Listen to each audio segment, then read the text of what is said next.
పెద్ద ఇది స్కామ్, ఇది దోపిడీ. వీటిని కనుక మనం వదిలేస్తే తప్పు చేసిన వాళ్ళని గత ప్రభుత్వం సంబంధించిన ఇది ఇట్స్ నాట్ అబౌట్ వెండట పగా ప్రతీకారం కాదు, కానీ వీళ్ళని స్వేచ్ఛగా కనుక వదిలేస్తే వాళ్ళ అదృష్టవశాత్తు ఈరోజు వాళ్ళు అక్కడ లేరు. వాళ్ళు కనుక ఉండుంటే వాళ్ళకి నిజంగా వాళ్ళకి సమాధానం చెప్పాల్సిన పరిస్థితి ఉండేది.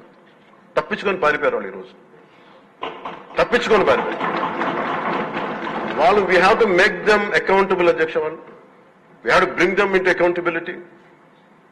They have to be penalised.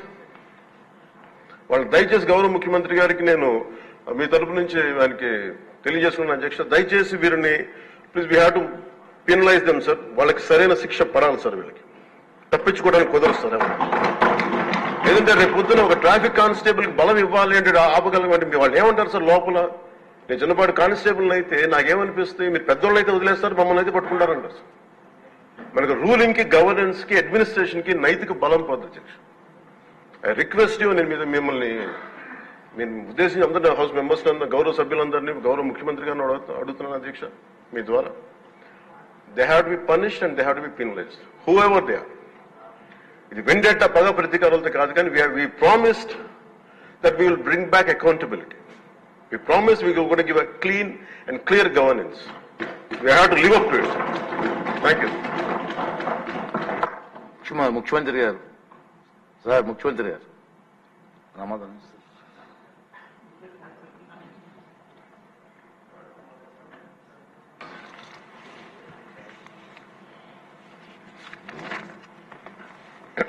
అధ్యక్ష, చివరిగా మాట్లాడినటువంటి డిప్యూటీ సీఎం గారు అధ్యక్ష చాలా స్పష్టంగా ఆయన మీరు చెప్పారు. ఎందుకంటే అధ్యక్ష, ఒకటి తప్పు చేసిన వాళ్ళని పనిష్ చేయాలి, దర్ ఇస్ నో కాంప్రమైజ్. రెండోది, ఇప్పుడే విష్ణుకుమార్ రాజు గారు కూడా నేను చెప్పిన ఫిగర్కి డిఫర్ అయ్యా. అంటే రెండు విషయాలు ఇక్కడ రఫ్గా నాకు కూడా మా వాళ్ళు బ్రీఫ్ చేసి దాని ప్రకారం నేను ఆ ఫిగర్ చెప్పాను, ఇంత చేశారు అని. రెండు సైమల్టేనియస్ గా stream 2 NDPL non duty liquor paid అంటే ఏదైతే ఇంతవరకు కోన రవికుమార్ వాళ్ళు మాట్లాడారు, మ్యానుఫ్యాక్చర్ చేసి ట్యాక్సెస్ అన్ని కట్టకుండా బేసిక్ ప్రైస్ తోనే షాపులో అమ్ముకోవడం. బేసిక్ ప్రైస్ ఎంత ఉంది? 16 రూపాయలు ఉంది. 220 రూపాయలు చేసే బాటలు 16% అంటే 40 రూపాయలు దగ్గర దగ్గర. ఎంత మిగిలిన దాంట్లో మొత్తం కలిసి 180 పైన మిగులుతుంది ఒక బాటల్కి. గవర్నమెంట్కి వచ్చేది, వాళ్ళకు పోయేది 16 రూపాయలు 100 రూపాయలకి, మిగిలింది గవర్నమెంట్కు 84% వస్తుంది. అలాంటిది పెద్ద ఎత్తున జరిగిందని నేనే చెప్పాను, లెక్కలు చెప్పాను. ఈ రెండు స్ట్రీములు లెక్కేసుకుంటే ఎంత జరిగిందో మనకు ఒక ఐడియా వస్తుంది. ఇప్పుడే మిత్రులు లక్ష్మీనాయుడు గారు మిగిలిన మాట్లాడినప్పుడు చెప్పారు, ఎవరైతే అవుట్ సోర్సింగ్ ఎంప్లాయీస్ ని తీసుకున్నారు వాళ్లకు తక్కువ డబ్బులు పే చేసి అందులో కూడా ఎక్కువ బిల్లు వేసుకున్నారని. ట్రాన్స్పోర్టేషన్ అది కూడా ఒక అవెన్యూగా తీసుకున్నారు, అందులో కూడా బిల్స్ ఎక్కువ వేసి డ్రా చేశారని. ఇలాంటి వేరియస్ ఇష్యూస్ ఉన్నాయి. దీని మీద చాలా మంది ఇప్పుడు మీరు చెప్పినట్టు నేను చూశాను. నేను అందుకనే డిఫరెంట్ మనం కూడా పోయినప్పుడు, మేము కూడా ఫీల్డ్ పోయినప్పుడు మాకు కూడా చాలా లెక్కల్లో ఇవన్నీ వచ్చాయి. అల్టిమేట్ గా డిజిటల్ ట్రాన్సాక్షన్స్ 0.63%, 99,000 కోట్ల రూపాయల్లో 0.63 అంటే మొత్తం కూడా క్యాష్ లోనే చేశారు. ఇప్పుడే మీరు మాట్లాడుతున్నారు, ఇది ఫిట్ కేసు అండి. ఈడీ కూడా ఎన్ఫోర్స్మెంట్ డైరెక్టరేట్ కని కూడా చెప్పే పరిస్థితికి వచ్చారు. ఎందుకంటే ఇంత పెద్ద ఎత్తున ట్రాన్సాక్షన్ జరగకూడదు క్యాష్, అందులో గవర్నమెంట్ లో అంత పెద్ద ఎత్తున ట్రాన్సాక్షన్ చేసే పరిస్థితికి వచ్చారు. ఇప్పుడే రఘురామకృష్ణరాజు గారు మాట్లాడినప్పుడు 1 రోజులో 2 రోజుల్లో పంపించేశారు ఇంప్యూరిటీస్. ఈఎన్ఏ చేసిన తర్వాత కొంత డిస్టిలేషన్ అయిన తర్వాత మ్యానుఫ్యాక్చర్ అయిన తర్వాత దానికి టైం కూడా పెట్టకపోతే అది సెటిల్ కాదు, ఇమ్మీడియట్ గా పంపించే పరిస్థితికి వచ్చారు. ఆ విధంగా ఇంప్యూరిటీస్ కూడా పంపించే పరిస్థితి, ఎక్కడెక్కడ హెల్త్ హజార్డ్ అని తెలిసినా పంపించే పరిస్థితికి వచ్చారు. ఇవన్నీ కూడా ఒకటి రెండు కాదు, చాలా విషయాలు. దీంతో ఏమైంది, రేట్లు విపరీతంగా పెరిగాయి. తక్కువ రేటుకు ఏది వస్తుందని చూస్తే గంజాయి వచ్చింది. ఇంకా గంజాయికి అలవాటు అయిపోయారు. ఇది పెద్ద ఈరోజు గంజాయి కొన్ని దిక్కళ్ళ అది ఒక ఇండ్ల దగ్గర పొలాల దగ్గర పండించేసే పరిస్థితికి వచ్చేసారు. ఏమ్మా ఆకుకూరలాగా బండ్ల మీద అమ్మే పరిస్థితికి వచ్చారు. అంటే ఇది ఒక పెద్ద భయంకరమైన సిచ్యువేషన్. ఇప్పుడు ఏంటి, మొన్న మనం చూస్తున్నాం, గంజాయి తాగిన వాడు అటాక్లు మొదలుపెట్టారు. మోటార్ బైకుల్లో వెళ్ళిపోయేసి ఎవరన్నా మాట్లాడితే వాళ్ళు కొట్టేస్తున్నారు అంతే.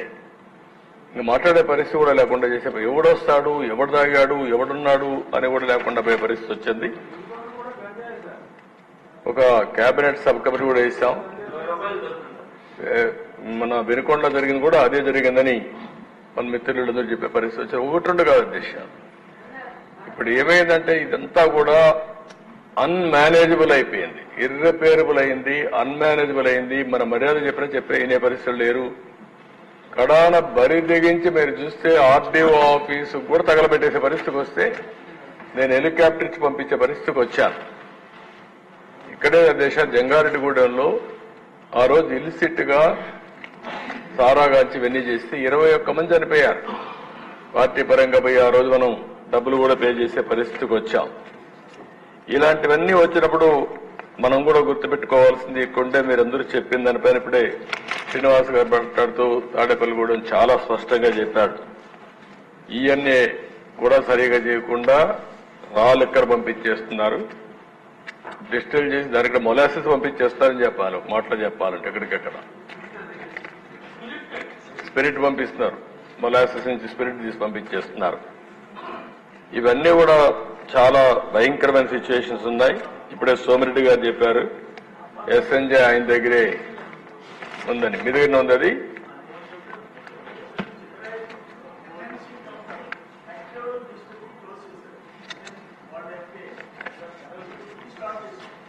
మళ్ళీ ఆయన వచ్చి స్టార్ట్ చేశాడు. మంచి బేరం.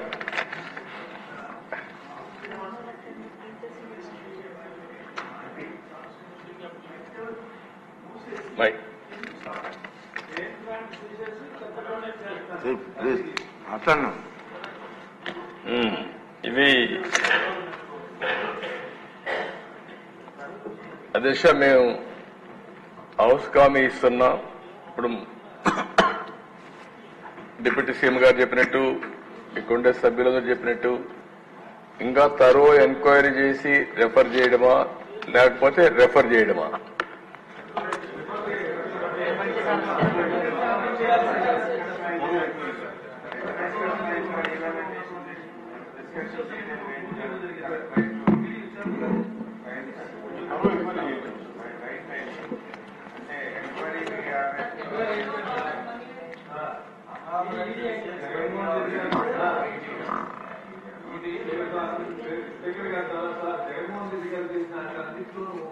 ఇంతకన్నా ఫిట్ కేసు హైయెస్ట్ ప్రయారిటీ వరకు ఇస్తారు. ఎందుకంటే కొన్ని లక్షల మంది ఎఫెక్ట్ అయ్యారు. సొంత బ్రాండ్స్, చందాలైన బ్రాండ్స్ మెచ్యూర్ అవ్వకుండా స్పిరిట్ సప్లై చేస్తే పబ్లిక్ నుంచి వాళ్ళు సమాధానం కూడా చెప్పుకోలేదు sir. This fit case doing anything. Enforcement directorate sir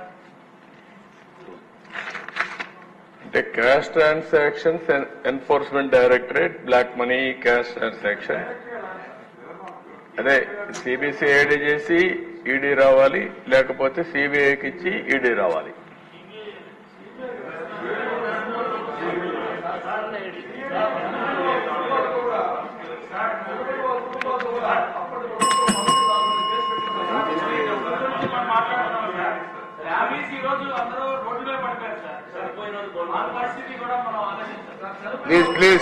please అండి. ఇది సభ్యుల ఆవేదన అర్థమైంది. దీన్ని తరువుగా ఎంక్వైరీ చేయడం కోసం సిబిసిఐడికి ఇచ్చి అదే మరి ఈడీకి కూడా రెఫర్ చేయడం ఒక మార్గం, రెండో మార్గం వచ్చి సిబిఐకి ఇచ్చి ఈడీకి రెఫర్ చేయడం రెండో మార్గం. ఓకే,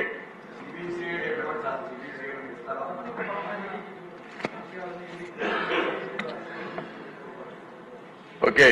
దెన్ ఇవన్నీ చూసిన తర్వాత నాకు అనిపించడం ఏంటంటే ఈ తరో ఎంక్వైరీ జరగాల్సిన అవసరం ఉంది. ఎందుకంటే ఎంత జరిగింది ఫ్రాడ్ అనేది కూడా మనం ఇంకొంచెం తరోగా పోతే తప్ప ఇది సాధ్యం కాదు. ఈఎన్ఏ దగ్గర నుంచి, ఆల్కహాల్ సప్లైస్ అయిన దగ్గర నుంచి, డిస్టిలరీ దగ్గర నుంచి ఎంత వచ్చింది, ఎంత ఆఫ్లో పోయింది, ఇవన్నీ కూడా తరోగా చేయాల్సిన అవసరం ఉంది. అందుకనే 5 సంవత్సరాలు లక్షల కోట్ల రూపాయలు నగదు అమ్మకాలు జరిగాయంటే, అది కూడా సొంత డిస్టిలరీస్ పెట్టుకొని చేశారంటే ఇది చాలా భయంకరమైన పెద్ద స్కామ్ ఇది. ఇవన్నీ కూడా మనం చూసినప్పుడు నాన్ డ్యూటీ పెయిడ్ లిక్కర్ ఎంత పోయింది అవన్నీ ఉన్నాయి. ఫైనల్ గా వాస్తవాలన్నీ బయట రావాలి. అందుకనే ఈ ప్రభుత్వం దీన్ని సిబిసిఐడి ఎంక్వైరీ కేసు, అదే సమయంలో దీన్ని అవసరమైతే ఈడీ సపోర్ట్ కూడా తీసుకోవడానికి పెద్ద ఎత్తున క్యాష్ ట్రాన్సాక్షన్ జరిగాయి కాబట్టి వారికి కూడా రెఫర్ చేస్తాం.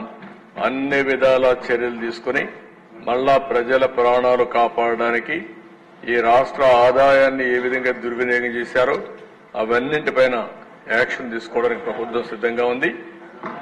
ఒకటి ప్రజల ప్రాణాలు, ప్రజల ఆరోగ్యం, అదే సమయంలో పెద్ద ఎత్తున అవినీతి, ఇవన్నీ ఉన్నాయి. అన్ని కోణాలు దీంట్లో బయట రావాల్సిన అవసరం ఉంది. తప్పకుండా అవసరమైతే మన మెడికల్ అండ్ హెల్త్ డిపార్ట్మెంట్ కూడా చెప్పి ఆ మధ్యలో 1924 తర్వాత కూడా దీని ఎఫెక్ట్స్ వల్ల ఎంతమంది ఆరోగ్యం నాశనం అయిపోయింది, ఎంతమంది మంగళ సూత్రాలు తెగిపోయినాయి, ఇవన్నీ కూడా ఎలక్షన్ లో మనం చెప్పాం. అవన్నీ కూడా ఎస్టాబ్లిష్ చేయాల్సిన అవసరం ఉంది. దీనిపైన సిబిసిఐడితో తరో ఎంక్వైరీ చేపిస్తాం. ఈడీ కూడా రెఫర్ చేసి యాక్షన్ తీసుకుంటామని ఈ సభ ద్వారా మీకు తెలియజేస్తున్నాను.